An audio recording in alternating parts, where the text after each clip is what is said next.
Info terupdate sore hari ini terkait Bansos PKH BPNT alokasi September tahun 2024.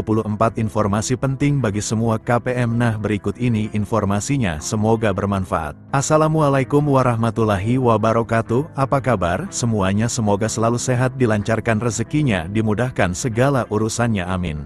Nah, di video kali ini saya akan berbagi informasi yaitu aturan penting terkait pencairan bantuan PKH tahap September-Oktober tahun 2024. Nah, lalu kira-kira ada aturan terbaru seperti apa ya? Maka dari itu simak terus videonya sampai selesai agar supaya tidak menimbulkan gagal paham dalam menyerap informasinya.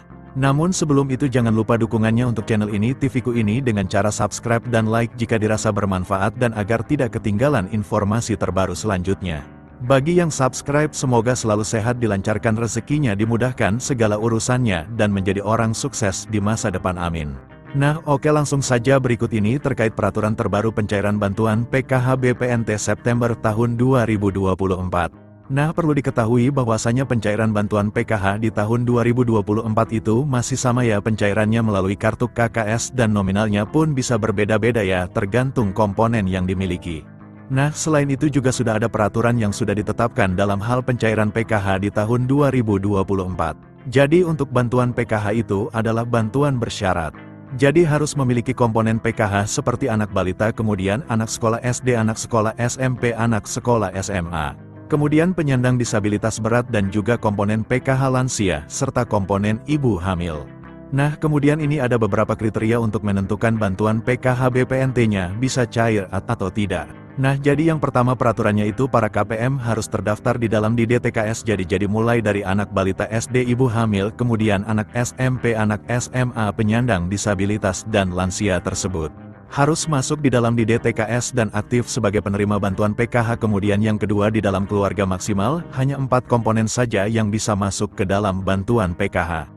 Kemudian yang ketiga, prioritas bantuan PKH yang memiliki komponen datanya itu harus aktif ya, dan padan antara di DTKS dengan Dukcapil.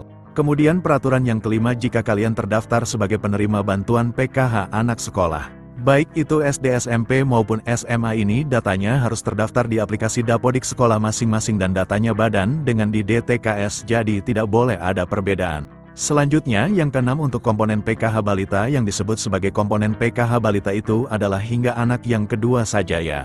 Apabila ada balita ketiga ataupun balita keempat dan seterusnya, maka sudah tidak dapat dibilang penerima bantuan PKH lagi ya, karena dibatasi sampai balita kedua saja. Selanjutnya, peraturan ke-8 untuk komponen disabilitas, jadi maksimalnya itu ada 4 orang ya yang bisa menerima bantuan PKH. Kemudian selanjutnya untuk komponen lansia, peraturannya adalah yang dibilang komponen PKH lansia sama seperti penyandang disabilitas, yaitu maksimal 4 orang saja.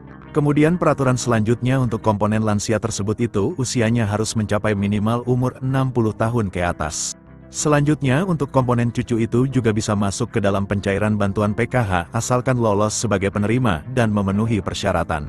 Kemudian peraturan selanjutnya untuk komponen ibu hamil, jadi yang dianggap atau dibilang komponen PKH ibu hamil adalah hanya sampai kehamilan yang kedua saja ya, jadi apabila memilih yang ketiga kalinya atau keempat kalinya itu sudah tidak bisa dapat bantuan PKH.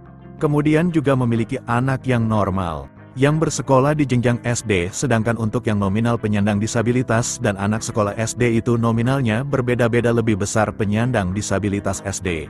Maka yang masuk komponen PKH adalah komponen disabilitas yang didahulukan, jadi sudah jelas, yaitu adalah peraturan bantuan PKH di tahun 2024. Sementara untuk jadwal pencairannya, jika tidak ada perubahan akan dicairkan di antara bulan ini atau Oktober tahun 2024. Nah, sekian dulu informasi ini, semoga bermanfaat bagi semua. Assalamualaikum warahmatullahi wabarakatuh.